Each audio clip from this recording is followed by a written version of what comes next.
ఒక 7 విషయాలు నేను మీతో మాట్లాడాలని ఆశపడుతున్నాను. ఎన్ని విషయాలు? 7 విషయాలు నేను మీతో మాట్లాడతాను. ఈ 7 విషయాలు ఏంటి అని అంటే, యేసుక్రీస్తు ప్రభుల వారు తను ప్రేమించినటువంటి సంఘం కొరకు చేసిన 7 అర్పణలు. ఎన్ని? 7 అర్పణలు. నాతో పాటు చెప్పండి. యేసయ్య నా కొరకు చేసిన 7. ఇలాగ చూపించండి. 7 అర్పణలు. యేసయ్య సంఘము కొరకు చేసిన 7 అర్పణల గురించి ఈరోజు మనం మాట్లాడుకుందాం. హల్లెలూయా. రైట్. ఎందుకు ఈయన ఈ అర్పణలు చేశాడు అనంటే ఒక చిన్న పరిచయం మీకు చెప్తాను. తండ్రి అయినటువంటి దేవుడు మానవుణ్ణి ఆయన పోలికలో సృష్టించుకున్నాడు. ఆయన యొక్క నాసికా రంధ్రములలో ఇందాక మనం పాడుకున్నాం. ఏమని? అరచేతిలో చెక్కావు, నీ శ్వాసతో నింపావు, జీవాత్మగా నన్ను చేసి సృష్టించావు. అది ఎవరు చేశారు? దేవాతి దేవుడు మానవుని సృష్టించినప్పుడు ఎక్కడ చెక్కాడు? అరచేతిలో చెక్కాడు. నిన్ను నన్ను చెక్కి ఆయన ఏం చేశాడు? హాస్పిటల్స్ ఇచ్చి ఆక్సిజన్ ఇవ్వలేదు. ఆయన యొక్క జీవవాయువును నీ యొక్క నాసికా రంధ్రములలో ఊదితే మనం జీవించే ప్రాణులమయ్యాం. హల్లెలూయా. ఈరోజు నీలో నాలో ప్రవహిస్తున్నది ఏంటి? దేవుని యొక్క శ్వాస. హల్లెలూయా. సో ఆ జీవవాయువును ఊది నిన్ను నన్ను ఆయన జీవించే ప్రాణులుగా చేసి ఆదాము అవ్వలకి, మనకందరికీ కథ తెలుసు, ఆదాము అవ్వలకి ఒక అద్భుతమైనటువంటి ఒక ఏదేను వనమును తయారు చేసి ఆయన అక్కడ వారిని పెట్టి, అయ్యా మీరు ఇవి చెయ్యండి, ఇవి చెయ్యొద్దు అని చెప్పాడు. కానీ ఆదాము అవ్వ ఏం చేశారు? ఏదైతే చెయ్యి అన్నారో అది చెయ్యలేదు, ఏదైతే చెయ్యొద్దు అన్నారో దాన్ని చేశారు. దానివల్ల ఆజ్ఞాతిక్రమము జరిగింది. ఆజ్ఞాతిక్రమం వల్ల లోకంలోకి ఏమొచ్చింది? మీరే చెప్పాలి. పాపం వచ్చింది. ఎప్పుడైతే పాపము అనేది లోకంలోకి వచ్చిందో తండ్రికి మనకు ఉన్నటువంటి ఆ బంధం ఏమైపోయింది? దూరం అయిపోయింది. Very good. మీకు అందరికి వాక్యం తెలుసు. ఓకే. సో తండ్రికి మానవునికి ఉన్నటువంటి ఆ యొక్క బంధము, ఆ యొక్క సంబంధం ఏమైపోయింది? దూరం అయిపోయింది. ఎందుకు? ఆయన పరిశుద్ధుడు కాబట్టి, ఆయనకు పాపం అనేది లేదు కాబట్టి ఆయన ఆ వనములో నుంచి వారిని బయటికి నెట్టేశాడు. ఆ రోజుటి నుండి ఈ రోజుటి వరకు, లేదా 2000 సంవత్సరాల క్రితం వరకు, దాని తర్వాత కూడా మానవునికి దేవునికి మధ్యన ఒక దూరం ఏర్పడిపోయి మానవుడు చాలా దూరం అయిపోయాడు. దాని తర్వాత తిరిగి తిరిగి తిరిగి తిరిగి ఏం చేయడం ప్రారంభించాడు? పాపం చేయడం ప్రారంభించాడు. తండ్రి ఏం చేశాడు అనంటే ఈ కాలం అంతా కూడా దూరం అయిపోయినటువంటి మానవుణ్ణి దగ్గరకు తీసుకురావడానికి ఎన్నో ప్రయత్నాలు చేశాడు. నా వైపు చూడండి, జాగ్రత్తగా వినండి. దేవుడు మానవుణ్ణి దగ్గరికి తీసుకురావడానికి ఎన్నో ప్రయత్నాలు చేశాడు. ఆ ప్రయత్నాల్లో 1-2 ఉదాహరణలు నేను మీకు చెప్తాను. పశువుల యొక్క లేదా గొర్రెల యొక్క రక్తమును బలి ఇస్తే పాప క్షమాపణ అన్నాడు. బలిచ్చారు, మళ్ళీ తిరిగి పాపం చేశారు. దాని తర్వాత తుఫాన్లు పంపించాడు, తెగుళ్ళు పంపించాడు, వాటి ద్వారా నాశనాన్ని తీసుకొని వచ్చాడు. దాని తర్వాత కూడా మళ్ళీ ఏం చేశారు? జనాలు పాపం చేశారు. దాని తర్వాత ఆయన ఎన్నెన్నో రోగాలు పంపించాడు. ఆ యొక్క వాళ్ళ తలుపుల పైన రక్తాన్ని అలాగా అంటమని చెప్పాడు. ఇవన్నీ జరిగిన తర్వాత కూడా మానవుని యొక్క స్వభావము, రీతి మారలేదు. మానవుడు దేవుడు ఏదైతే విరుద్ధము అన్నాడో అదే చేయడం ప్రారంభించాడు. ఇలాగ చూసి చూసి చూసి చూసి చూసి చూసి కొన్నాళ్ళైన తర్వాత పరలోకంలో ఆరాధన జరుగుతుంది. అందరూ జాగ్రత్తగా చూడండి నా వైపు. పరలోకంలో ఆరాధన జరుగుతోంది. తండ్రి, కుమార, పరిశుద్ధాత్మ దేవుళ్ళు సింహాసనం పైన కూర్చొని ఎదురుగా కెరూబులు, సెరూబులు, దేవదూత గణములు ఇందాక మనం ఆరాధించామే ఆ విధంగా ఆయన ఆరాధిస్తున్నారు. ప్రభువా, నీ వంటి వారు ఒక్కరు లేరు, నువ్వు గొప్ప దేవుడవయ్యా, నువ్వు సుందరుడవు, అతి సుందరుడవు, అతికాంక్షణీయుడవు, 10,000లో అతి సుందరుడవు అయా, షారోను పుష్పమా, లోయలోని పద్మమా అంటూ ఆయన కనపరుస్తూ ఆరాధిస్తూ ఉన్నారు.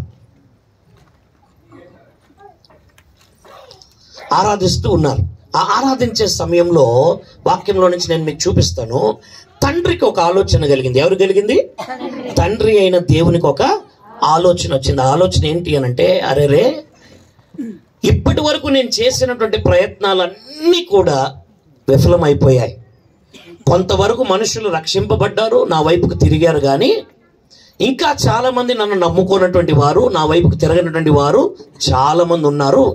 ఏం చేయాలి ఇప్పుడు? ఒకే ఒక ఆలోచన, ఒకే ఒక పరిష్కారం, లాస్ట్ ఆప్షన్ ఒకటి ఉంది. అదేంటి అని అంటే, నా కుడి పక్కన కూర్చున్నటువంటి నా ఒక్కగానొక్క కుమారుడైనటువంటి యేసుక్రీస్తును ఈ భూలోకానికి పంపించాల్సినటువంటి సమయము వచ్చింది అన్న ఆలోచన వచ్చింది. నాతో పాటు దేవుని యొక్క వాక్యంలోకి వెళదాం. యోహాను సువార్త 6వ అధ్యాయం. యోహాను సువార్త 6వ అధ్యాయము 38వ వచనం నుండి 38 నుంచి 40 వరకు. యోహాను సువార్త 6వ అధ్యాయము 38 నుంచి 40 వరకు. ఎవరైనా ఒకరు చదవండి, తెలుగులో అన్నా కన్నడలో అన్నా ఏదైనా పర్వాలేదు. ನನ್ನ ಚಿತ್ತದಂತೆ ನಡೆಯುವುದಕ್ಕಾಗಿ ನಾನು ಬಂದಿಲ್ಲ, ನನ್ನನ್ನು ಕಳಿಸಿದಾತನ ಚಿತ್ತವನ್ನೇ ನೆರವೇರಿಸುವುದಕ್ಕೆ ಪರಲೋಕದಿಂದ ಬಂದೆನು. ನನ್ನನ್ನು ಕಳಿಸಿದಾತನ ಚಿತ್ತವು ಏನೆಂದರೆ ಆತನು ನನಗೆ ಕೊಟ್ಟವರಲ್ಲಿ ಒಬ್ಬನನ್ನು ನಾನು ಕೆಡಗೂಡಿಸದೆ ಅವನನ್ನು ಕಡೆಯ ದಿನದಲ್ಲಿ ಎಬ್ಬಿಸಬೇಕೆಂಬುದೇ, ಮಗನನ್ನು ನೋಡಿ ಆತನನ್ನು ನಂಬುವ ಪ್ರತಿಯೊಬ್ಬನಿಗೆ ನಿತ್ಯ ಜೀವವು ಸಿಕ್ಕಬೇಕೆಂಬುದೇ ನನ್ನ ತಂದೆಯ ಚಿತ್ತವಾಗಿದೆ. దేవునికి స్తోత్రం. నా ఇష్టము నెరవేర్చుకొనుటకు నేను రాలేదు, నన్ను పంపిన వాని చిత్తము నెరవేర్చుటకే పరలోకము నుండి దిగి వచ్చి తిని. ఆయన నాకు అనుగ్రహించిన దాని అంతటిలో నేను ఏమీ పోగొట్టుకొనక అంత్య దినమున దానిని లేపుటయే నన్ను పంపిన వాని చిత్తమై ఉన్నది. కుమారుని చూచి ఆయన యందు విశ్వాసముంచు ప్రతి వాడును నిత్య జీవము పొందుటయే నా తండ్రి చిత్తము. దేవునికి స్తోత్రం. హల్లెలూయా, హల్లెలూయా.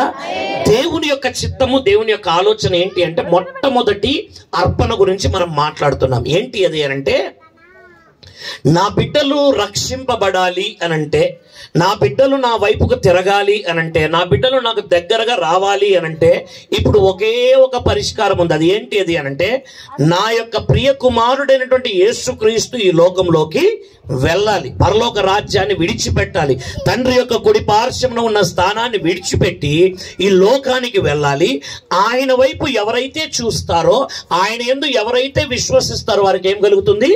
నిత్య జీవము కలుగుతుంది. హల్లెలూయా. సో యేసుక్రీస్తు ప్రభుల వారు మొట్టమొదటి త్యాగం నీ కొరకు నా కొరకు ఏం చేశారో తెలుసా? తన యొక్క స్థానాన్ని త్యాగం చేసి ఈ భూలోకానికి వచ్చాడు. హల్లెలూయా. ఆయన యొక్క స్థానాన్ని ఆయన అర్పించేశాడు, ఈ భూలోకానికి వచ్చాడు. భూలోకానికి వచ్చి ఏం చేశాడు? నీ కొరకు నా కొరకు 33.5 సంవత్సరాలు జీవించాడు. అమ్మ, అందరు నా వైపు చూడండి, అందరు నా వైపు చూడండి.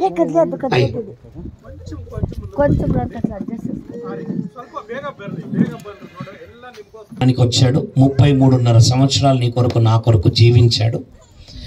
3.5 సంవత్సరము సేవ చేశాడు. ఆయన సేవ చేసి చివరిన ఏం చేశాడు? శిలోమానికి ఎక్కి నీ కొరకు నా కొరకు ప్రాణం పెట్టాడు. ఈరోజు ఆయన స్థానాన్ని వదిలిపెట్టుకున్నాడు కాబట్టే ఈరోజు నీకు నాకు పరలోక రాజ్య స్థానాన్ని ఇచ్చాడు ఆయన. హల్లెలూయా.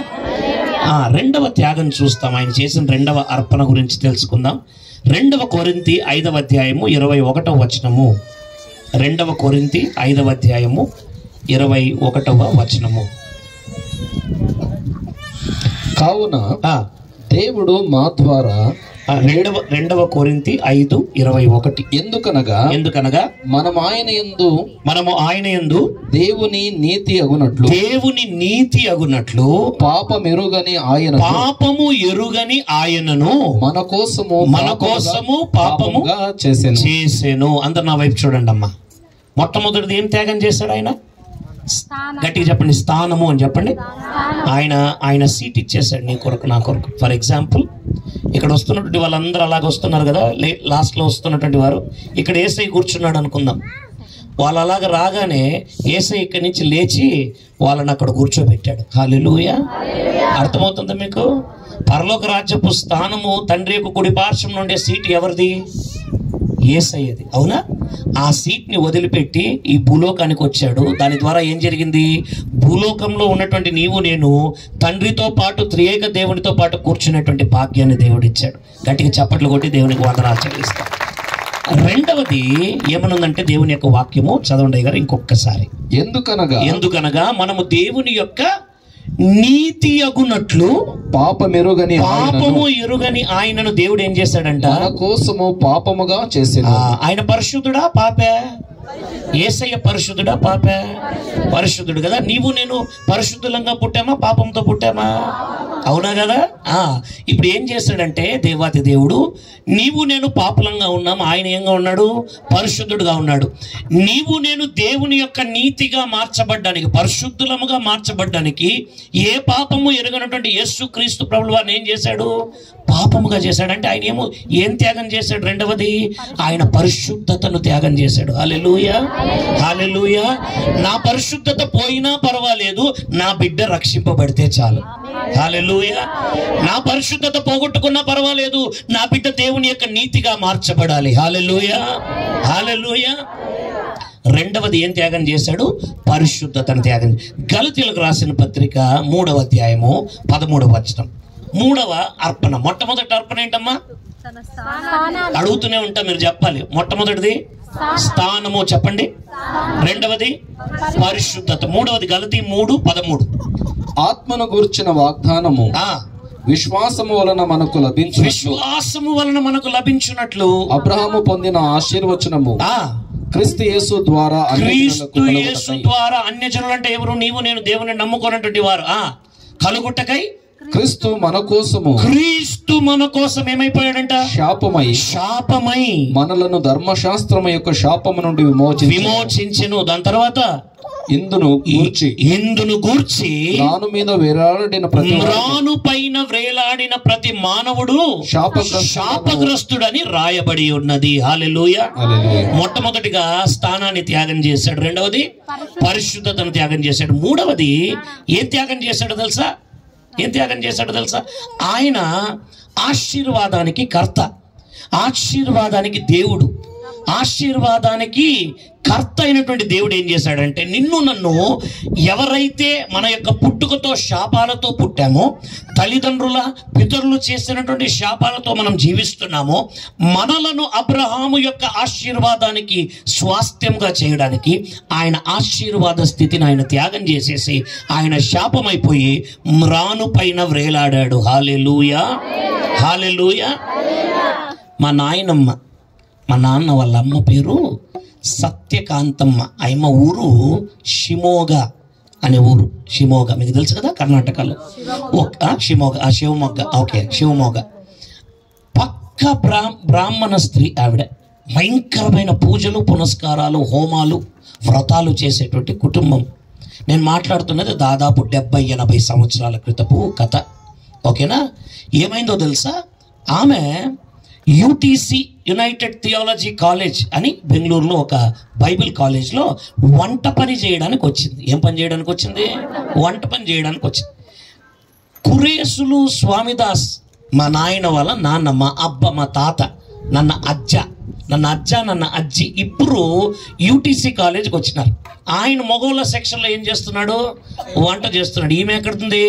ఆడవాళ్ళ సెక్షన్లో వంట చేస్తుంది. వీళ్ళిద్దరిని కూడా ఒక ఫారిన్ మిషనరీ కపుల్ చూశారు. చూసి వాళ్ళ దగ్గరికి వెళ్ళి దేవుని యొక్క సువార్తను వాళ్ళకు బోధించారు. దేవునికి స్తోత్రం. ఇద్దరు కూడా యేసుక్రీస్తును సొంత రక్షకుడిగా అంగీకరించారు. హల్లెలూయా. అంగీకరించిన తరువాత వాళ్ళిద్దరికి పెళ్లి చేయాలన్నటువంటి ప్రేరేపణ ఆ మిషనరీస్ కలిగి వాళ్ళిద్దరికి పెళ్లి చేస్తే వాళ్ళ నుండి మా నాయన పుట్టాడు, మా నాయన దగ్గర నుంచి నేను పుట్టా. హల్లెలూయా. ఇప్పుడు మా అవ్వగారు ఏం చేశారో తెలుసా? మా అవ్వ, మా తాత ఏం చేశారో తెలుసా? హిందూ బ్యాక్గ్రౌండ్ నుంచి వచ్చారు.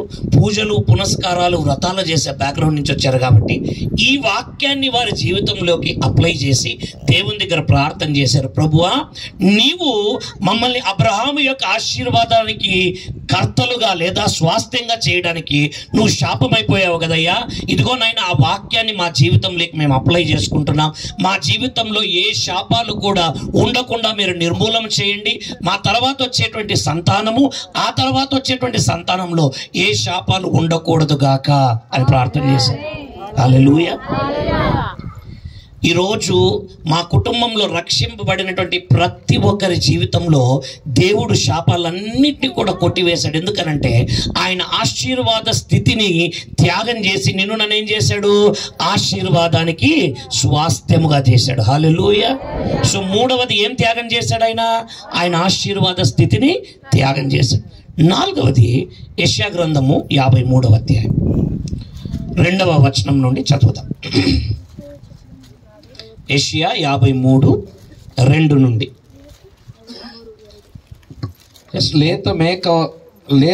లేత మొక్క వలెను ఎండిన భూమిలో మొలచిన మొక్క వలెను అతడు ఆయన ఎదుట పెరిగెను. తర్వాత అతనికి స్వరూపమైనను సొగసైనను లేదు. మనము అతనిని చూచి అపేక్షించున్నట్లుగా అతని యందు స్వరూపము లేదు. అయ్యా ఉండండి, అందులో వైపు చూడండి. ఎలాగ పెరిగాడంట ఆయన తండ్రి దగ్గర? లేత మొక్క, సెన్సిటివ్ గా పెరిగాడు. ఓకేనా? సుందరంగా పెరిగాడు, చాలా సుందరంగా పెరిగాడు. సుందరుడా, ఎంతమంది తెలుసా పాట? అతిశయుడా, మహోన్నతుడా, నా ప్రియుడా, 10,000లో నీవు అతి సుందరుడవు, నా ప్రాణ ప్రియుడవు నీవే. శారోను పుష్పమా, లోయలోని పద్మమా, నిన్ను నేను కనుగొంటి. సుందరుడా, సుందరుడా, తర్వాత అతిశయుడా, మహోన్నతుడా, నా ప్రియుడా. సుందరుడా, అతిశయుడా, మహోన్నతుడా, మహోన్నతుడా, నా ప్రియుడా.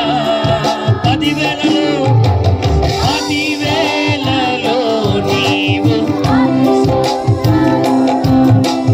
నా ప్రాణ ప్రియుడవు నీవే. శారోను పుష్పమా, శారోను పుష్పమా, లోయలోని పద్మమా, నిన్ను నేను కనుగొంటినే. ఎవరంట ఆయన? సుందరుడు. నా వాయిస్ తగ్గించారా ఎవరైనా? Suddenly sound went off. All right, కొంచెం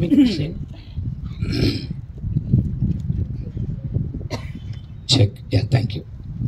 ఆల్ రైట్. ఆయన ఎవరంట? సుందరుడు, అతిశయుడు, అతి సుందరుడు, 10,000లో, ఇహపరములలో ఆకాంక్షణీయుడు, రక్తవర్ణుడు, ధవలవర్ణుడు. ఓ, అంత మంచి అందం కలిగిన వ్యక్తి. ఒక 10,000 మందిని ఈ గౌరీబిదనూరులో ఒక పెద్ద గ్రౌండ్లో,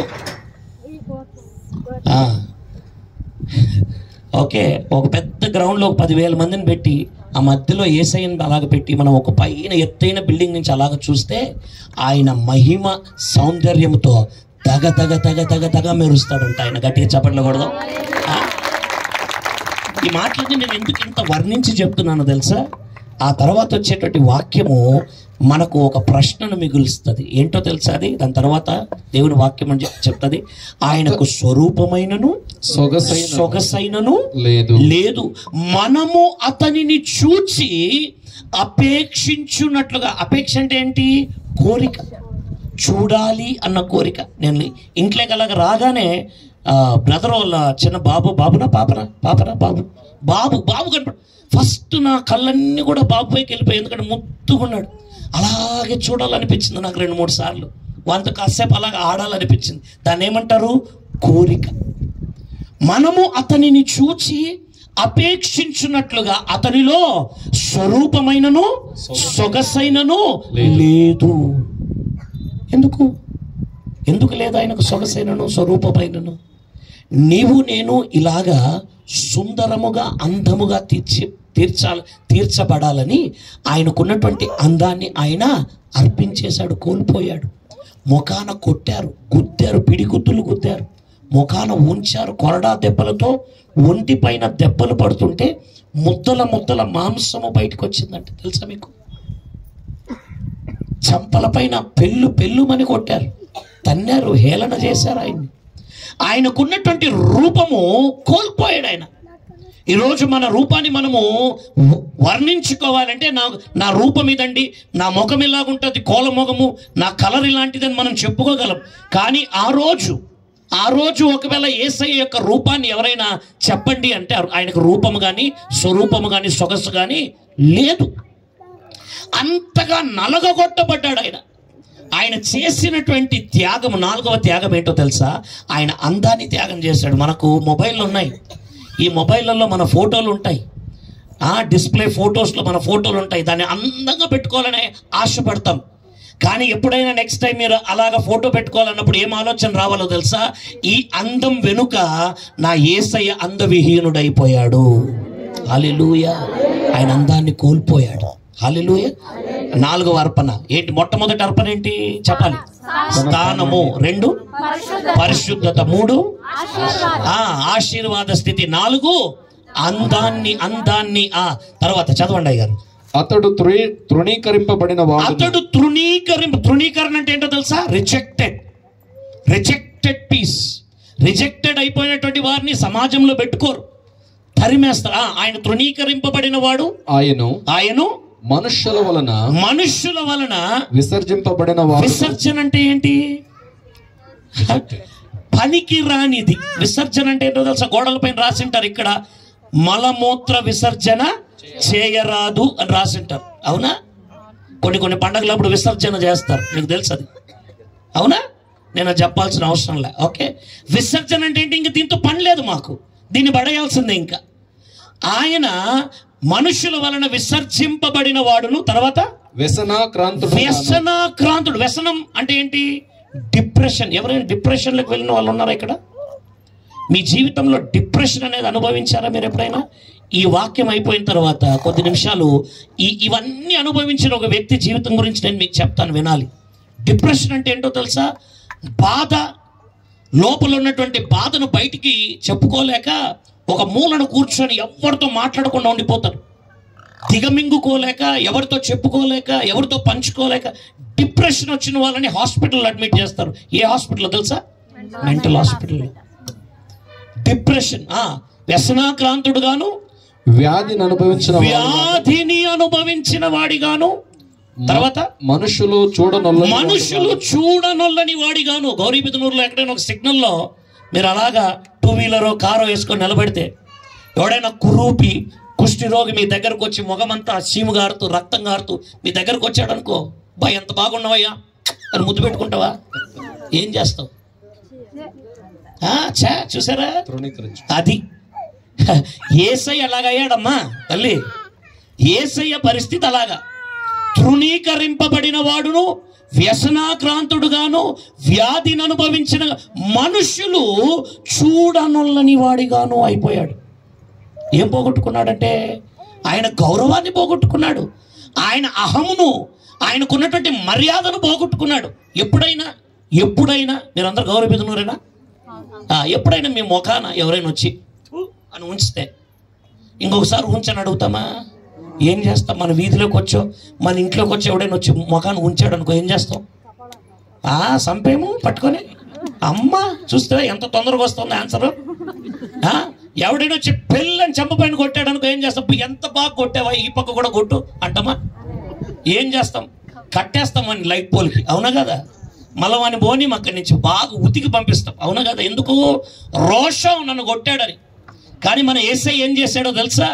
ఆయన ముఖం పైన ఉంచుతున్నా, ఆయన దొక్కల పైన తన్నుతున్నా, ఆయన ముఖాన ఉంచి చెంపల పైన పెళ్ళు మన కొడుతున్నా కూడా తలదించుకున్నాడు. ఎందుకో తెలుసా? నా బిడ్డలు అతిశయంతో ఇలాగా తలెత్తాలని. హల్లెలూయా.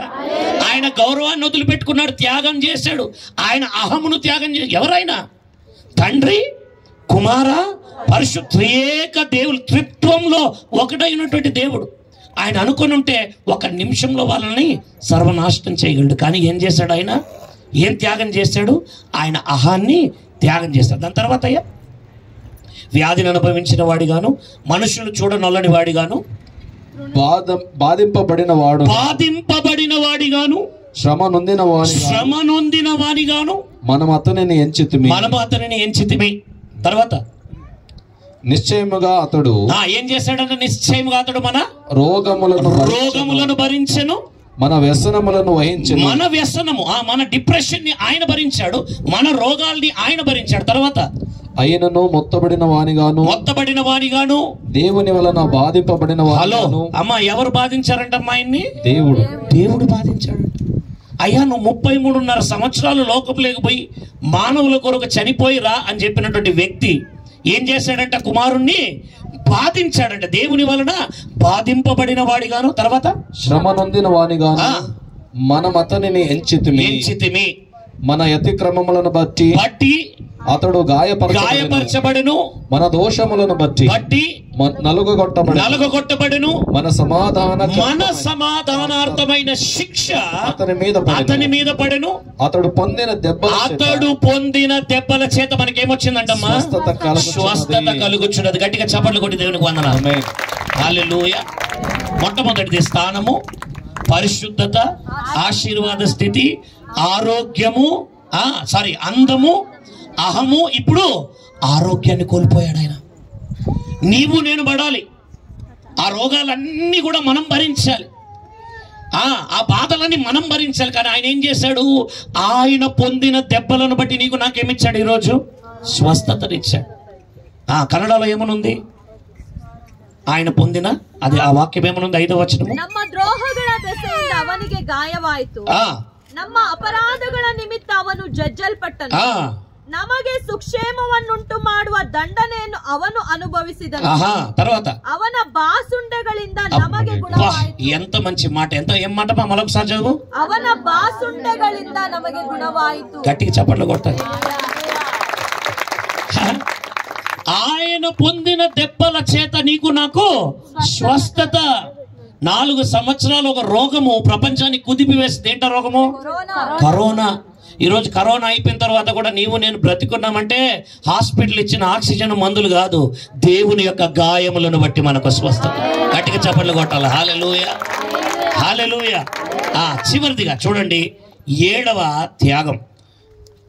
మార్కు సువార్త 15వ అధ్యాయము 37వ వచనం. Mark 15:37, mark 15:37. దాని తర్వాత ఎఫెసీ 2:5 కూడా పెట్టుకోమా రెడీగా. అంతటా యేసు గొప్ప కేక వేసి ప్రాణము విడిచెను. హల్లెలూయా. ఎఫెసీ 2:5, ఎఫెసీయులకు 2వ అధ్యాయము 5వ వచనం. కృపచేత మీరు రక్షింపబడి ఉన్నారు, క్రీస్తు యేసునందు ఆయన మనకు చేసిన ఉపకారము. ఎఫెసీ 2:5. ನಮ್ಮ ಮೇಲೆ ಮಹಾಪ್ರೀತಿಯನ್ನಿಟ್ಟು ಅಪರಾಧಗಳ ದೆಸೆಯಿಂದ ಸತ್ತವರಾಗಿದ್ದ ನಮ್ಮನ್ನು ಕ್ರಿಸ್ತನೊಂದಿಗೆ ಬದುಕಿಸಿದನು. హల్లెలూయా, హల్లెలూయా. అయినను దేవుడు కరుణా సంపన్నుడయుండి మనము మన అపరాధముల చేత చచ్చిన వారమై ఉండి. ఎలాగున్నామంటమ్మా? మనం అపరాధముల చేత మనం చచ్చిపోయి ఉన్నాం. we were dead in our transgressions. తర్వాత చచ్చిన వారమై ఉన్నప్పుడు సైతము మన ఎడల చూపిన తన మహా ప్రేమను బట్టి ఏం చేశాడు? ఆయన మనలను క్రీస్తుతో కూడా బ్రతికించాడు. గట్టిగా చప్పట్లు కొట్టి దేవునికి వందనాలు చెల్లించాలి. హల్లెలూయా. మనం ఏమై ఉన్నామంటే ఒకప్పుడు చచ్చిన వారమై ఉన్నాం. దేన్ని బట్టి చచ్చిన వారమై ఉన్నాం? మన అపరాధముల చేత చచ్చిపోయి ఉన్నాం. కానీ దేవుడు ఏం చేశాడంటే యేసు క్రీస్తు ద్వారా మన పట్ల చూపిన మహాప్రేమను బట్టి నిన్ను నన్ను క్రీస్తుతో కూడా బ్రతికించాడు. హల్లెలూయా. సో ఆయన ఏం త్యాగం చేశాడు? చివరిదిగా 7వది, తన ప్రాణాన్ని త్యాగం చేశాడు. హల్లెలూయా. ఈరోజు మానవుని కొరకు ఏ మానవుడు ప్రాణ త్యాగము చెయ్యలేదు, చెయ్యబోడు రాబోయే రోజుల్లో కూడా. ఏ దేవుడు కూడా మానవుని కొరకు ప్రాణం పెట్టిన దేవుడు ఎవరూ లేరు, ఒక్క యేసుక్రీస్తు తప్ప. హల్లెలూయా. మానవాళి కొరకు ప్రాణ త్యాగము చేసిన వ్యక్తి ఒకే ఒక వ్యక్తి, ఆయన యేసయ్య. పురాణాల్లో ఒక మాట ఉంది, నేను చెప్తాను, అది ఇక్కడ అవసరం కాదు కానీ బట్ చెప్తున్నా. మీరు వినండి, ఒకవేళ మీరు అటువంటి బ్యాక్గ్రౌండ్ నుంచి వచ్చింటే పురాణాల్లో ఒక మాట ఉంది. అదేంటంటే, సర్వ పాప పరిహారార్థం రక్త ప్రోక్షణం అవశ్యం. ఏంటది? సర్వ పాప పరిహారార్థం రక్త ప్రోక్షణం అవశ్యం. తద్ రక్తం పరమాత్మేన పుణ్యదాన బలియాగః. అంటే అర్థం ఏంటో తెలుసా? సర్వ పాప పరిహారార్థం అంటే ఈ లోకంలో ఉన్న సర్వ పాపానికి పరిహారార్థం కలగాలి అంటే రక్త ప్రోక్షణం అవశ్యం. ఖచ్చితంగా రక్త ప్రోక్షణం జరగాలి. ఎవరిదై ఉండాలి ఆ రక్తం? తత్ రక్తం. ఆ రక్తం ఎవరిదై ఉండాలి? పరమాత్మునిదై ఉండాలి. పరలోకం నుంచి ఆత్మ రూపాన జన్మించిన వ్యక్తిదై ఉండాలి. ఆత్మ రూపాన జన్మించినటువంటి వ్యక్తి ఎవరు లేరు, నా యేసుక్రీస్తు ఒకడు తప్ప. హల్లెలూయా. తద్ రక్తం పరమాత్మేన. ఆ పరమాత్ముడు ఎవరై ఉండాలంటే పుణ్య దాన బలియాగ. అంటే పుణ్య స్త్రీ జీవిత కడుపులో నుంచి పుట్టినటువంటి వ్యక్తి, ఈ లోకం కొరకు బలియాగంగా చనిపోయిన వ్యక్తి ఆయన యేసుక్రీస్తు ప్రభుల వారు మాత్రమే. హల్లెలూయా. ఎన్ని త్యాగం చేశాడు ఆయన? 7 అర్పణలు. నాకు వద్దబ్బా ఈ సీటు, నేను ఈ సీటు వదిలిపెట్టినా పర్వాలేదు. అయ్యగారు పాప ఎంత కష్టపడుతున్నారంటే, సేవకులు వచ్చిన వాళ్ళకి అందరికీ సీట్లు వేస్తున్నారు, ఇక్కడ చైర్లు వేసి కూర్చోబెడుతున్నారు. ఓకేనా? ఇక్కడ వచ్చినటువంటి సేవకులు ఒక 10 మంది ఉన్నారనుకో, వాళ్ళకందరికీ సీట్లు వేసి, ఓకే, వాళ్ళకందరినీ గౌరవించి, ఒక వ్యక్తిని గౌరవించకపోతే ఇష్టపడతారా? ఇష్టపడరు. ఎందుకంటే చైరన్నా, స్థానమన్నా, ఘనతన్నా ప్రతి ఒక్కరికి ఇష్టం. కానీ మన యేసయ్య నిన్ను నన్ను ఆ ఘనతలో కూర్చోబెట్టడానికి, అక్కడ కూర్చోబెట్టడానికి ఆయన తన స్థానాన్ని త్యాగం చేశాడు. హల్లెలూయా. రెండవది ఆయన పరిశుద్ధత. ఈ పరిశుద్ధత నాకు లేకపోయినా పర్వాలేదు, నా బిడ్డ దేవుని యొక్క నీతిగా మార్చబడాలి. హల్లెలూయా. హల్లెలూయా. ఈరోజు మనము భూలోక నివాసులము కాదు, మన నివాసము పరలోకము. మన అడ్రస్, పర్మనెంట్ అడ్రస్, ఆధార్ కార్డులు, రేషన్ కార్డులు ఒక రోజు వెళ్ళిపోతాయి, పాస్పోర్ట్లకి ఎక్స్పైరీలు ఉన్నాయి, కానీ పరలోకంలో దేవుడు ఇచ్చే స్థానానికి మాత్రం ఎక్స్పైరీ లేదు. హల్లెలూయా. హల్లెలూయా. అది ఎందును బట్టి వచ్చిందంటే పరిశుద్ధతను దేవుడు త్యాగం చేశాడు. మూడవది ఆయన తన యొక్క ఆ యొక్క ఆశీర్వాద స్థితిని వదిలిపెట్టుకొని నీకు నాకేమిచ్చాడు? ఆశీర్వాదాలను ఇచ్చాడు. ఆయన శాపగ్రస్తుడు అయిపోయాడు. నాలుగవది ఆయన యొక్క అందాన్ని త్యాగం చేశాడు, రూపాన్ని కోల్పోయాడు, నీకు నాకు రూపాన్ని ఇచ్చాడు. ఇంకా ఐదవది ఆయన యొక్క అహాన్ని, ఆయన యొక్క అహమును అంటే గౌరవాన్ని వదిలిపెట్టుకున్నాడు. ఆరవది ఆయన యొక్క ఆరోగ్యాన్ని వదిలిపెట్టి, చివరిదిగా ఏడవది ఆయన తన యొక్క వీటన్నిటిని బట్టి కోల్పోయింది ఎవరు? కోల్పోయింది ఎవరు చెప్పాలి? పొందుకుంది ఎవరు? మనము అనొద్దండి, గుంపులో పోయిందా, నేను అనండి. హల్లెలూయా. నీవు నేను పొందుకున్నాం, జాక్పాట్ కొట్టాం. ఏమి చేయకుండానే దేవుని కృప వల్ల, మన విశ్వాసం వల్ల దేవుడు మనకు 7 ఆశీర్వాదాలు ఇచ్చాడు. హల్లెలూయా. ఇప్పుడు వాక్యం అయిపోయింది. ఒక చిన్న కథ చెప్పనా? చెప్తున్నా వద్దా? దేవునికి స్తోత్రము. వాసనలు రావడంలే, వాసనలు రాకపోతే, ఫుడ్ వాసనలు రాకపోతే ఏం తొందర లేదు. ఇది అయిపోయిన తర్వాత మనం నేరుగా భోజనానికి వెళ్దాం. హల్లెలూయా. ఈ 7 అర్పణల ద్వారా దీవించబడినటువంటి ఒక యవనస్తుని కథ చెప్తాను నేను మీకు. ఒక 10 నిమిషాల్లో ముగించేస్తాను. ఓకేనా? ఒక క్రైస్తవ కుటుంబంలో, జాగ్రత్తగా వినండి, బైబిల్ మూసేసేయండి, బైబిల్ మూసేయండి, ఒక కథ వినండి మీరు. ఓకే, జాగ్రత్తగా వినాలా. ఒక క్రైస్తవ కుటుంబంలో ఒక భార్యాభర్తకు ఒక్కగానొక్క కుమారుడు జన్మించాడు. చాలా సంతోషంగా జీవిస్తున్నటువంటి ఆ కుటుంబంలో ఒక పెద్ద తుఫాన్ వచ్చింది, ఒక పెద్ద కలత, ఒక పెద్ద ఘోరం జరిగింది, ఒక విషాదం జరిగింది. అందరు నా వైపు చూడాలి, నేను మిమ్మల్ని ప్రశ్నలు అడుగుతాను. ఆ బాబుకి 6 ఏళ్ల వయసులో వాళ్ళ నాన్నగారు ఒక భయంకరమైన యాక్సిడెంట్లో చచ్చిపోయారు. అందరు అనుకున్నారు ఆయన ఆత్మహత్య చేసుకున్నాడని కొందరు అనుకున్నారు, కొందరు అన్నారు లేదు లేదు ఆయన యాక్సిడెంట్లో చనిపోయాడు. 3 రోజులు ఆయన శవం దొరకలేదు. ఎన్ని రోజులు? 3 రోజులు శవం దొరకలేదు. నీళ్ళల్లో మునిగిపోయి ఎక్కడో చెన్నై దగ్గర, ఇది నిజమైన కథ, ఇది కల్పితమైన కథ కాదు, ఇది నిజమైన కథ, మీరు వినాలి. మహాబలిపురంలో ఒక కోనేరులో ఆయన మునిగిపోయి 3 రోజుల లోపలుండి 3వ దినాన పైకి తేలాడు. అక్కడ ఒక పిచ్చావిడ అలాగ పోతూ పోతూ ఆ శవం అలాగ తేలుతూ చూసి గట్టిగా అరిచి పరిగెత్తు వెళ్ళిపోతుంటే పోలీసులు చూసి ఆ శవాన్ని బయటకు తీసుకొని వచ్చారు. పోస్ట్ మార్టం చేశారు. పోలీస్ కేసు అయింది. వెనకాల జోబీలో ఒక పర్స్ ఉంది. ఆ పర్స్ తీస్తే అందులో మీకు ఎగ్జాంపుల్ చూపించడానికి కూడా కరెక్ట్గా ఉంది చూడండి. నా దగ్గర ఇలాగ మంచి కవర్లో చుట్టి ఒక లోపల ఒక అడ్రస్ ఉంది. పైన అంతా ప్లాస్టిక్ కవర్ ఉంది. సో ప్లాస్టిక్ కవర్ ఉంటే అది నీళ్ళలో నానదు కదా. అది చూశారు పోలీసులు. చూసి దాంట్లో ఒక ఇంటి నంబర్ ఉంటే అక్కడికి ట్రంక్ కాల్ చేసి చెప్పారు, పలానా వ్యక్తి, మేము ఫోటోలు తీస్తున్నాము, ఫోటోలు పంపిస్తున్నాము. నేను మాట్లాడుతున్నది ఎప్పుడో తెలుసా? 1981 సంవత్సరం. ఎప్పుడు? 81. చాలా ఏళ్ళకు. అప్పట్లో మొబైళ్ళు ఇవన్నీ లేవు, ఓకేనా? టీవీలు, ఇమీడియట్ న్యూస్లు లేవు. టైం పట్టింది. కుళ్ళిపోయింది శవము, వాసన కొడుతుంది.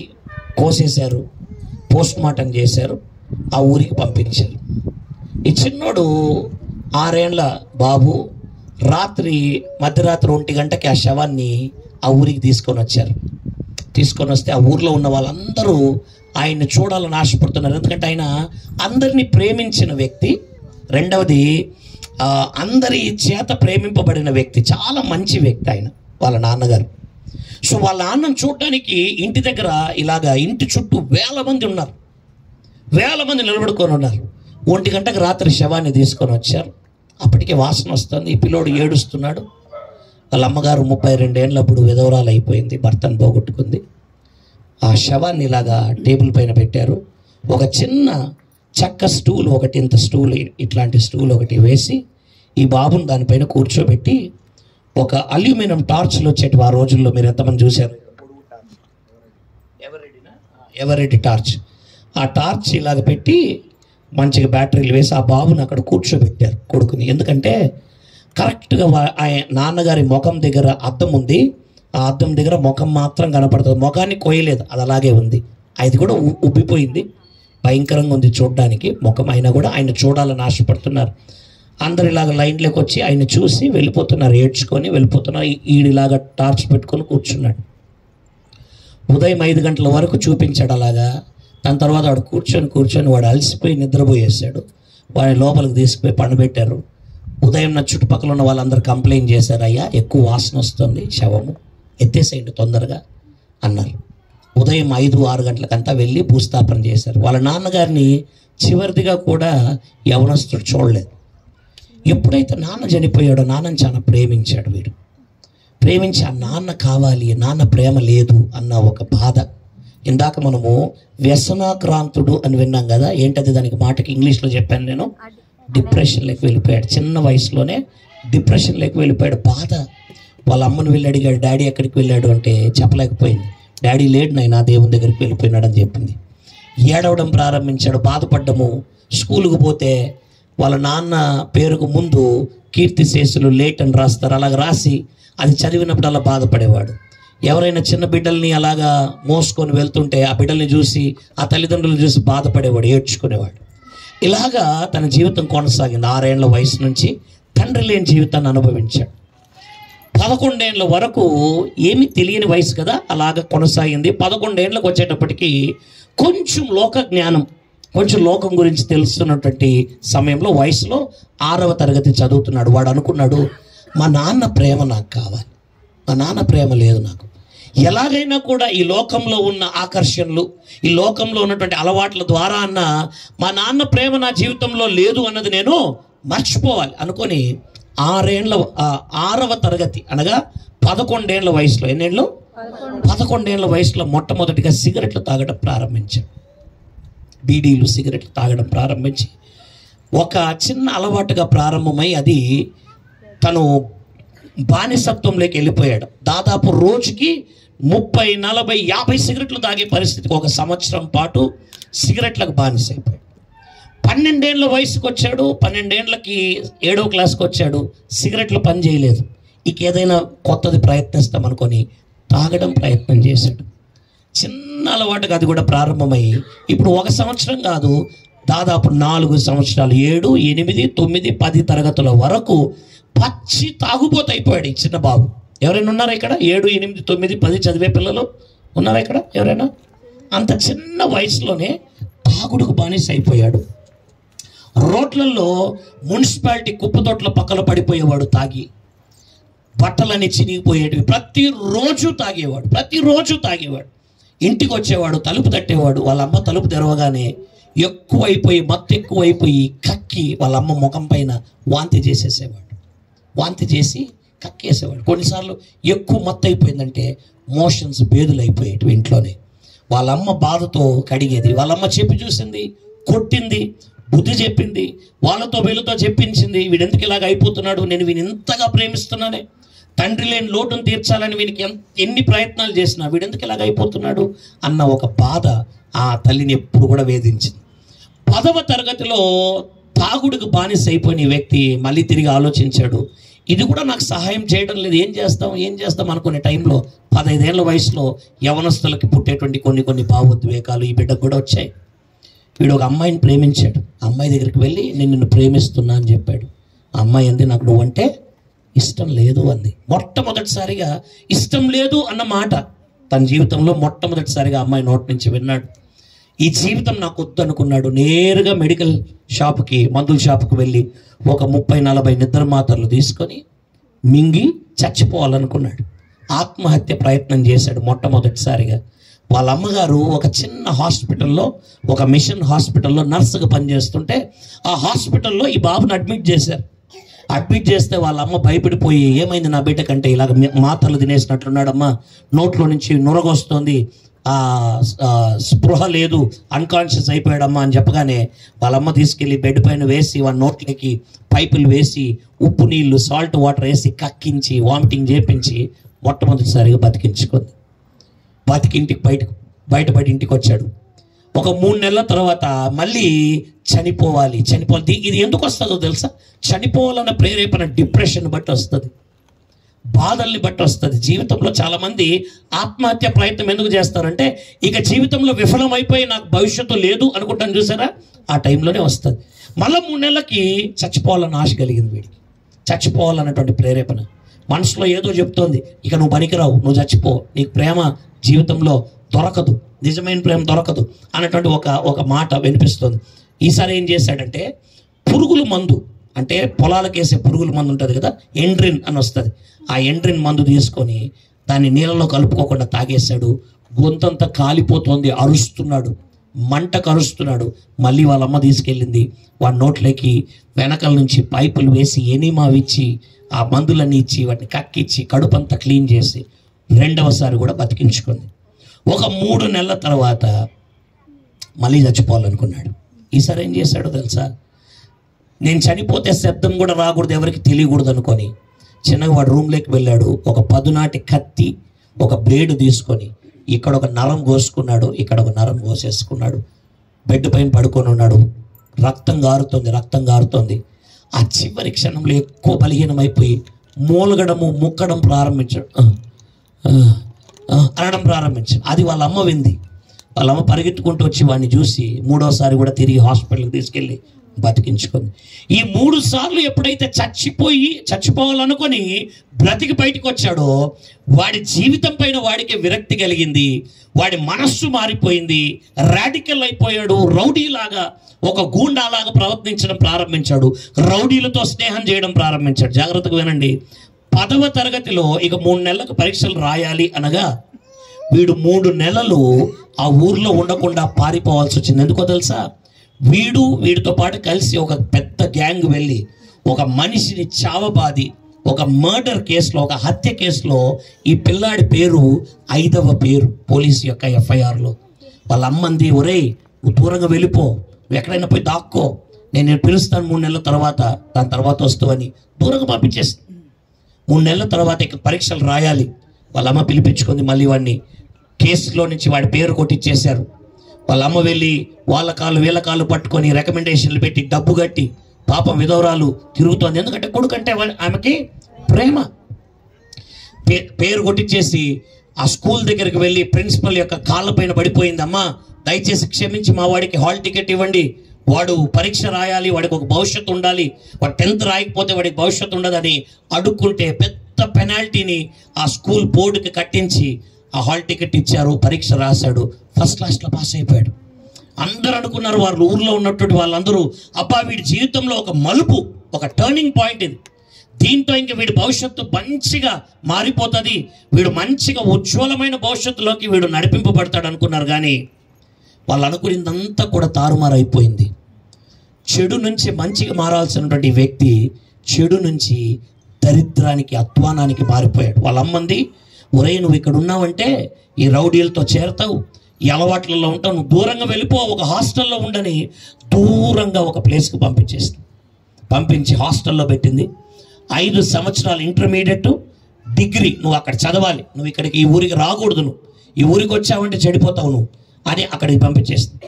ఇక వాళ్ళ అమ్మ చూసేటువంటి అధికారం లేదు, ప్రేమ లేదు, దూరం వెళ్ళిపోయాడు, హాస్టల్లో నుంచి బయటకు వచ్చేసాడు, సపరేట్గా రూమ్ తీసుకున్నాడు. వాళ్ళ అమ్మ దగ్గర నుంచి డబ్బులు రెగ్యులర్గా నెల నెల డబ్బులు వస్తున్నాయి, డబ్బులు ఖర్చు పెడుతున్నాడు. జాగ్రత్తగా వినండి. అప్పుడు వాడి వయసు 16 సంవత్సరాలు. ఎంత? 16 సంవత్సరాలు. ఇంటర్మీడియట్ పియూసి ఫస్ట్ ఇయర్ చదువుతున్నాడు. సిగరెట్లు అయిపోయాయి, తాగుడైపోయింది, రౌడీజంలోకి దిగిపోయాడు, ఆత్మహత్య ప్రయత్నం అయిపోయింది. ఇంకా ఏంటి నెక్స్ట్ అని ఆలోచిస్తున్నప్పుడు వానికి ఒక ఆలోచన వచ్చింది. ఏ అమ్మాయి అయితే ప్రేమ గురించి నన్ను కాదు అందో ఆమె నేను డబ్బుతో సంపాదించుకుంటా అనుకున్నాడు. 16వ ఏట వ్యభిచారం చేయడం ప్రారంభించాడు, తన శరీరాన్ని పాడు చేసుకోవడం ప్రారంభించాడు. ఏదైతే చెయ్యకూడదో, ఎవరితో అయితే ఏ పనులు అయితే చేయకూడదో ఆ పనులు చేయడం ప్రారంభించాడు. దాని ద్వారా వానికి ఒక రకమైన తృప్తి కలిగేది, ఒక సాటిస్ట్ లాగా తయారైపోయాడు. ఎవరినైతే ప్రేమ ద్వారా పొందలేకపోయాడో ఇప్పుడు డబ్బులు విసిరేశాడు, డబ్బులు ఎక్కువైపోయాయి, అమ్మ అడుగుతుంటే పంపిస్తోంది. వీడు చూస్తే వ్యభిచారపు కూపంలో పడిపోయాడు. 1 సంవత్సరం పాటు ఆ వ్యసనంలో పడిపోయాడు. అశ్లీల చిత్రాలు చూడటం ప్రారంభించాడు. ఒక సైకోలాగా, ఒక వ్యాధి, అదొక వ్యాధి, ఒక రకమైన అడిక్షన్, బానిసత్వంలోకి వెళ్ళిపోయాడు. 17 ఏళ్ళ వయసు వచ్చింది, ఇంటర్మీడియట్ 2nd ఇయర్కి వచ్చాడు. జాగ్రత్త వినండి, ఇదే లాస్ట్. ఏ వ్యక్తికి, ఏ మానవునికి, ఏ యవనస్తునికి రాకూడని ఒక భయంకరమైనటువంటి అలవాటు 17వ ఏట ఆ జీవితంలోకి వచ్చింది, యవనస్తుని జీవితంలోకి. అదేంటో తెలుసా? డ్రగ్స్ వేసుకోవడం ప్రారంభించాడు. ఇంజక్షన్లతో నరాల్లో గుచ్చుకొని మత్తు పదార్థాలు వేసుకోవడం ప్రారంభించాడు. ఒకసారి ఇంజక్షన్ వేసుకుంటే దాదాపు ఒక 10 గంటలు నిద్రపోయేవాడు. ఈ 17 ఏళ్ల ప్రయాణంలో ఏం పోగొట్టుకున్నాడో తెలుసా? మొట్టమొదటిగా మనుషుల మధ్యలో తన స్థానాన్ని పోగొట్టుకున్నాడు. రెండవది పరిశుద్ధతను కోల్పోయాడు, మలినమైపోయాడు. మూడవది మనుషుల ఎదుట శాపగ్రస్తుడై ప్రతి ఒక్కడు వీడు సస్తే బాగుండు, ఎంత దరిద్రుడండి వీడు ఉండి ఒకటే లేకపోయినా ఒకటే, వీడు చచ్చిపోతే చివరికి వాళ్ళ తల్లి, ఆ బాబు యొక్క తల్లి విసుగు చెంది వీడు ఇచ్చే బాధను తట్టుకోలేక ఎక్కడికి వెళ్ళినా కూడా ఈ కుమారుని గురించినటువంటి చెడ్డ సాక్ష్యం వినలేక, ఒరేయ్ నువ్వు సస్తే బాగుండరా, నువ్వు నా కడుపున చెడబుట్టావు, ఎక్కడైనా పోయి సాగుపోరా, నాకెందుకు ఇంత కడుపు కోతేస్తున్నావు అనేసి శాపగ్రస్తుడైపోయాడు. దాని తర్వాత ఆకారం పోగొట్టుకున్నాడు, అందాన్ని పోగొట్టుకున్నాడు, ఒళ్ళంతా ఇంతలావైపోయింది, ముఖం ఇట్లా ఊదిపోయింది, ఈ నుదుట ఊడిపోయింది, నుదుట చెంపలు కింద గడ్డం ఇలాగ ఏలాడుతూ ఆకారం లేకుండా, స్వరూపమైనను సొగసైనను లేకుండా అయిపోయాడు. కనీసం వాడిని గుర్తుపట్టలేని, చూసి వీడు బాగున్నాడే, మనుషులు అసహించుకునే ఆకారానికి వచ్చేసాడు. తర్వాత గౌరవాన్ని పోగొట్టుకున్నాడు, వాడి ఊరిలో పోగొట్టుకున్నాడు. చర్చికి తాగి వెళ్ళేవాడు, క్వార్టర్ బాటిల్ జోబులో పెట్టుకొని చర్చిలో కూర్చునేవాడు. సిఎస్ఐ చర్చిలో పాటలు పాడడానికి ముందుకొచ్చి తాగేసి పాడేవాడు. యూత్ రిట్రీట్లకి తాగేసి వెళ్ళేవాడు. గౌరవం పోగొట్టుకున్నాడు. వాళ్ళ కుటుంబానికి ఉన్నటువంటి, వాళ్ళ కుటుంబం అంతా కూడా మంచి పేరుగాంచిన కుటుంబం, సేవకులున్న కుటుంబం, ఇలాంటి సేవకులున్న కుటుంబం. గౌరవాన్ని పోగొట్టుకున్నాడు,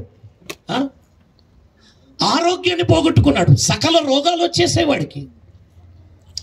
వాడు చదువుతున్నప్పుడు వాడి ఫ్రెండ్ ఒకడు వాడిని చూసి, ఒరే నువ్వు నీ పరిస్థితి బాగలేదురా, డాక్టర్ దగ్గరికి వెళ్దామని డాక్టర్ దగ్గరికి తీసుకువెళ్ళాడు. ఫిబ్రవరి నెలలో 1997 ఫిబ్రవరిలో డాక్టర్ దగ్గరికి తీసుకుపోయి చెకప్ చేపిస్తే, మొత్తం బాడీ అంతా కంప్లీట్ చెకప్ చేపిస్తే వాళ్ళు అన్నారు డాక్టర్స్, మల్టీ ఆర్గన్ ఫెయిల్యూర్ అండి, వీడి లివర్ పనిచేయడం లేదు, 80% పోయింది, కిడ్నీస్ పోయాయి, వీని ప్యాంక్రియాస్ పోయింది, వీని హార్ట్ రేట్ సరిగా లేదు, పల్స్ రేట్ సరిగా లేదు, వీడు ఎక్కువ రోజులు బతకడు, వీడి పరిస్థితి హోప్లెస్, ఇక వీడు బతుకుతాడన్న నమ్మకము లేదు అని చెప్పి ఆ యొక్క డిశ్చార్జ్ సమరీలో రాశారు. 3 నెలల కంటే ఎక్కువ బతకడయ్యా, దయచేసి వీళ్ళ ఇంట్లో వాళ్ళకి చెప్పేసేయండి. 3 నెలలే బతికేది, మొత్తం ఆరోగ్యం అంతా పోయింది. ఆల్మోస్ట్ వాడి అతిక్రమముల చేత వాడు చచ్చిన పరిస్థితి, డెడ్ ఇన్ హిస్ ట్రాన్స్గ్రెషన్స్. ఇలాంటి పరిస్థితుల్లో వాడి జీవితంలో ఒక అద్భుత కార్యం జరిగింది. మరొక స్నేహితుడు, వీని చూసినటువంటి స్నేహితుడు అన్నాడు, నాయనా నీ పరిస్థితి ఇలాగుంది, నీకు నేను ఒక ఆహ్వానాన్ని ఇస్తున్నా, ఒక 3 రోజుల కూటాలు జరుగుతున్నాయి మన ఊరిలో, నువ్వు ఆ కూటానికి వస్తే బాగుంటుంది అని ఒక ఆహ్వానం ఇచ్చాడు. వీడన్నాడు, ఈ కూటాలన్నీ నాకు ఇష్టం లేదయ్యా, నేను రాను, నాకు ఇవన్నీ సరిపోవంటే ఆయన అన్నాడు, లేదు, వీడికి ముందు నుంచి కూడా ఈ యవనస్తునికి మ్యూజిక్ అంటే ఇష్టం, అలాగ కీబోర్డు ఎవరైనా వాయిస్తూ, డ్రమ్స్ కొడుతూ, గిటార్ వాయిస్తుంటే ఇష్టం, పాటలంటే ఇష్టం. అప్పటికే ఈటీవీ, జెమినీ టీవీల్లో అంతాక్షరి ప్రోగ్రాంలో వీడు పాటలు పాడుతున్నాడు, డ్యాన్సులు చేస్తున్నాడు. వీడు డ్యాన్సులు ఎక్కడ చేసేవాడో తెలుసా? స్టేజ్ల పైన డ్యాన్సులు చేసేవాడు. వినాయకుని యొక్క విగ్రహం ముందర, గంగమ్మ జాతరలలో, తిరణాలలో డ్యాన్సులు చేసేవాడు. తాగి రాత్రంతా తాగి డ్యాన్సులు చేసేవాడు. మ్యూజిక్ అంటే చాలా ఇష్టం. సో యవనస్తుడు ఏమన్నాడంటే, నీకు మ్యూజిక్ అంటే ఇష్టం కదా, ఈ 3 రోజుల మీటింగ్కి నువ్వు అటెండ్ అయితే ఆ మ్యూజిక్ అక్కడ మంచి క్వైర్ ఉంటుంది, మంచిగా పాటలు పాడే వాళ్ళు ఉంటారు, మంచి మ్యూజిక్ సిస్టమ్ ఉంటుంది, చాలా బాగుంటుంది, నువ్వు రా అన్నాడు. వీడు అన్నాడు, సరే మ్యూజిక్ కోసం నేను వస్తాను అనుకొని బ్యాగ్ సర్దుకున్నాడు. మీరు ఈ మీటింగ్ అనగానే ఏం పెట్టుకున్నారు? ఫస్ట్ బ్యాగ్లో ఆ బైబిల్ ఒకటి పెట్టుకోలేదు ఆయన. బైబిల్ కాకుండా మిగిలినవన్నీ పెట్టుకున్నాడు. 3 జతలు బట్టలు పెట్టుకున్నాడు, ఒక 10 కింగ్ సైజ్ సిగరెట్ ప్యాకెట్లు పెట్టుకున్నాడు, ఒక 10 క్వార్టర్ బాటిల్ పెట్టుకున్నాడు. క్వార్టర్ బాటిల్ అంటే నీళ్ళ బాటిల్ కాదు, ఆ బాటిల్, అవి పెట్టుకున్నాడు. ఒక 20 చిన్న పొట్లాలు, పొడి డ్రగ్స్ పొట్లాలు కట్టుకొని బ్యాగులో పెట్టుకొని వెళ్ళాడు. 3 రోజులు వాటిని సేవించాడు. మొదటి రోజు, రెండవ రోజు ఆ పాటలు వచ్చినప్పుడు మాత్రం బాగా తన్మయమయ్యేవాడు, బాగా ఎంజాయ్ చేసేవాడు. మిగిలిన టైంలో అంతా కూడా శరమామూలే. లాస్ట్ బెంచ్లో కూర్చునేవాడు, చివరిన కూర్చునేవాడు, ఆ మూలన మత్తులో ఉండేవాడు. 3వ రోజు ఇలాగ మీటింగ్ అయిపోతుంది. ఇక్కడ ఒక సేవకుడు, ఒక సువార్థికుడు, నాలాంటి సువార్థికుడు ఒక ఆయన ఇక్కడ నిలబడుకొని ఉన్నాడు. ఆయన అంటున్నాడు, మనం మీటింగ్ ముగించుకోబోతున్నాం, దాదాపు 700 మంది ఉన్నారు అక్కడ, ఇటువైపు ఒక 350, ఇటువైపు ఒక 350, మధ్యలో ఇలా గ్యాప్ ఉంది. ఒక పెద్ద హాల్, ఒక గవర్నమెంట్ బాయ్స్ కాలేజ్ హాల్లో జరుగుతుంది మీటింగ్. ఆయన ఇక్కడ నిలబడుకొని అన్నాడు, మనం మీటింగ్ ముగించుకోబోతున్నాం, ఈ మీటింగ్ ముగించుకోబోయే లోపు మిమ్మల్ని ఒక ప్రశ్న అడగాలని ఆశపడుతున్నాను. ఇక్కడ ఉన్నటువంటి వారిలో ఎవరైనా యేసుక్రీస్తుని సొంత రక్షకుడిగా అంగీకరించని వారు ఉన్నారా? ఉన్నట్లయితే మీరున్న చోట నుంచి లేచి నిలబడి ముందర ఆల్టర్ దగ్గరికి, అనగా బలిపీఠం దగ్గరికి రండి, నేను మీ కొరకు ప్రార్థన చేస్తానన్నాడు. మొట్టమొదటిసారికి మాట చెప్పాడు. అక్కడ ఉన్నటువంటి వారు అందరూ విశ్వాసులు. వీడు లాస్ట్ లైన్లో కూర్చొని ఉన్నాడు. వాడికి ఈ మాటలు చెవిన పడ్డాయి కానీ పెద్దగా స్పందన లేదు. ఎందుకంటే ఇలాంటి మాటలు వాడు కూడా చాలాసార్లు మీటింగ్లో విన్నాడు, పెద్దగా అనిపించలేదు. రెండోసారి అదే మాట అన్నాడు, రెండోసారి ఏమనలేదు, ఏమనిపించలేదు. 3వసారి జాగ్రత్తగా వినండి. దేవుని యొక్క సంకల్పాలు, ఆలోచనలు, ఉద్దేశాలు మన జీవితాల్లో ఎలాగుంటాయి చూడండి ఒకసారి. ఇక్కడ నిలబడుకొని ఉన్నటువంటి సేవకుడికి వాడెవడో తెలియదు, వానికి సేవకుడు ఎవడో తెలియదు. ఈ యవనస్తుని ఇన్వైట్ చేసినటువంటి ఆ స్నేహితునికి కూడా తన గత జీవితం గురించి తెలియదు, అలవాట్లు ఉన్నాయని మాత్రం తెలుసు. ఈయన అన్నాడు, 3వసారి చివరిసారి నేను ఈ ప్రశ్న వేస్తున్నాను, ఈ పిలుపిస్తున్నాను, ఆల్టర్ కాల్ ఇస్తున్నాను, జాగ్రత్తగా నా మాటలు వినండి. ఈ హాల్లో కూర్చున్నటువంటి వారిలో ఎవరైనా మీ తండ్రి ప్రేమను పోగొట్టుకున్నటువంటి వారున్నారా? మీ తండ్రి ప్రేమను కోల్పోయినటువంటి వారున్నారా? మీకు ఒక శుభవార్త. మీరు కోల్పోయిన మీ ఆరోగ్యము, మీరు కోల్పోయిన మీ పరిశుద్ధత, మీరు కోల్పోయిన మీ గౌరవము, మీరు కోల్పోయిన మీ ఆకారము, మీరు కోల్పోయిన మీ యొక్క అహము, మీరు కోల్పోయినటువంటి మీ యొక్క ఆశీర్వాద స్థితి, చివరిదిగా మీరు కోల్పోయినటువంటి మీ యొక్క నాన్నగారి యొక్క ప్రేమ, తండ్రి యొక్క ప్రేమను మీ జీవితంలో తిరిగి ఇచ్చి మిమ్మల్ని నూతనమైన సృష్టిగా మార్చడానికి నేను ఒక వ్యక్తిని మీ జీవితంలో పరిచయం చేయాలని ఆశపడుతున్నాను. ఆయన పేరే నజరేయుడైనటువంటి యేసుక్రీస్తు అన్నాడు. ఒక్కసారిగా ఈ మాటలు ఈ యవనస్తుని చెవిలో పడ్డాయి. కూర్చొని ఉన్నాడు, ఇలాగ మత్తులో తూలుతున్నాడు. మూడవసారి ఎప్పుడైతే ఈ మాటలు విన్నాడో ఒక్కసారిగా ఉలిక్కిరి పడ్డాడు. రోమాలు నెక్కపొడుచుకున్నాయి, మొత్తం ఒళ్ళంతా వణకడం ప్రారంభం. అవి కూడా దొరకకపోతే చేతులు వణికేటి, గొంతంతా ఆరకపోయేది. అడుక్కునేవాడు, ఏడ్చేసేవాడు. డ్రగ్స్ దొరక్క పండ్లు కొనుక్కునేవాడు, వెంట్రుకలు పెరుక్కునేవాడు. వాడి రూమ్లో ఉన్నటువంటి షెల్ఫ్లంతా కూడా డ్రగ్స్ మందులతో నిండిపోయాడు. అట్లాంటి పరిస్థితుల్లోనే ఏడ్చేవాడు. వాళ్ళ నాన్న చనిపోయినప్పుడు ఏడవలవాడు. కానీ ఎప్పుడైతే ఈ మాటలు విన్నాడో వణికిపోయాడు. భయం ఎత్తుకునే, ఈయనకి ఎలాగ తెలుసు నా విషయం, నా గురించి ఈయనకి ఎలాగ తెలుసు, ఎలాగ చెప్పగలుగుతున్నాడు తండ్రి ప్రేమ గురించి? ఆ కోల్పోయినటువంటి తండ్రి ప్రేమను నా జీవితంలో నేను అనుభవించలేకపోయా. ఒకవేళ సిగరెట్లు ఇవ్వని, తాగుడు ఇవ్వని, వ్యభిచారం ఇవ్వని, డ్రగ్స్ ఇవ్వని, రౌడీయిజం ఇవ్వని, ఈ అలవాట్లు ఏవి ఇవ్వనిటువంటి తండ్రి ప్రేమను యేసుక్రీస్తు ప్రభువు వారు ఇవ్వగలిగితే నాకు ఆ యేసయ్య ప్రేమ కావాలి అని నిర్ణయించుకున్నాడు. ఆ లాస్ట్ బెంచ్లో కూర్చున్న అతను లేవలేక లేచాడు. లేచి మత్తుతో అక్కడి నుంచి బయటకు వచ్చాడు. అక్కడి నుంచి ముందుకు అలాగ నడుచుకొని రావడానికి ప్రయత్నం చేస్తున్నాడు. ఈ పక్కన ఉన్నవారు, ఆ పక్కన ఉన్నవారు ముక్కులు మూసుకున్నారు. ఎందుకో తెలుసా? వాసన కొడుతున్నాడు. మందు వాసన, డ్రగ్స్ వాసన, చెమట వాసన, ఒళ్ళు గబ్బు కంపు కొడుతుంది. కొంతమంది అసహించుకుంటున్నారు, కొంతమంది భయపడిపోయారు చూసి, వాడు వాళ్ళకని చూసి, ఎందులో ఇంత భయంకరంగా ఉన్నాడు. అలాగే నడుచుకుంటూ వచ్చాడు. ఇక్కడ ఉన్నటువంటి సేవకుడు, అక్కడ ఉన్నటువంటి వాలంటీర్స్ ఎవరిని కూడా ఏం చేయొద్దని చెప్పాడు. వాడు ముందుకు రాని అని వదిలిపెట్టేశాడు. ఆయన ముందుకు వచ్చాడు. సేవకుడు ఇక్కడ నిలబడుకొని ఉన్నాడు. ఎప్పుడైతే ఆల్టర్ దగ్గరకు వచ్చాడో వీళ్ళెవ్వరు ఏం పలకరించలేదు. ఆయన ఏం చేయమని చెప్పి చెప్పలేదు. కానీ ఆటోమేటిక్గా ఆ ముందర ఆల్టర్ దగ్గరికి రాగానే తన 2 మోకాళ్ళు నేలకు ఒరిగిపోయాయి. ఎప్పుడైతే 2 మోకాళ్ళు నేలకు ఒరిగిపోయాయో తన 2 చేతులు ఆకాశం వైపుకి ఇలాగ లేచాయి. ఒక్కసారిగా మోకాళ్ళుని 2 చేతులు పైకెత్తగానే గట్టిగా అరిచి ఆ నేల మీద పడిపోయాడు. పడిపోయి ఆ నేలపైన దొరలాడడం ప్రారంభించాడు. రొమ్ములు కొట్టుకోవడం ప్రారంభించాడు. అరవడం ప్రారంభించాడు. జుట్టు పెరుక్కోవడం ప్రారంభించాడు. గట్టిగా కేకలు వేయడం ప్రారంభించాడు. ఇలాగ లైవ్ లేదు, అప్పుడు మొబైల్ లేవు. నేను మాట్లాడుతున్నది 97 మార్చి. అప్పట్లో వీడియోలన్నీ లేవు. సాక్షాత్తం కల్లారా చూసినటువంటి వ్యక్తులు చెప్పినటువంటి సాక్ష్యం ఇది. వాళ్ళు చూస్తున్నారు, గట్టిగా అరుస్తున్నాడు ఈ యవనస్తుడు. ప్రభువా, నేను పాపినయ్యా, ఈ మీటింగ్కి రాకముందు కూడా నేను వ్యభిచారపు ఇంటికి వెళ్ళి వచ్చాను, తాగాను, ఈ 3 రోజులు నేను తాగాను, ఈ 3 రోజులు డ్రగ్స్ వేసుకున్నాను, 3 రోజులు సిగరెట్ తాగాను. నా అంతటి ఘోర పాపిని క్షమించగలిగే మనస్సు నీకుంటే ప్రభువా, నేను కోల్పోయిన నా జీవితంలో నేను కోల్పోయినవన్నీ, ముఖ్యంగా నా తండ్రి ప్రేమను నాకు ఇవ్వగలిగితే, యేసయ్యా నాకు నీవు కావాలి తండ్రి అంటూ ఏడవడం ప్రారంభించు. ఆ హాల్ అంతా సైలెంట్ అయిపోయింది.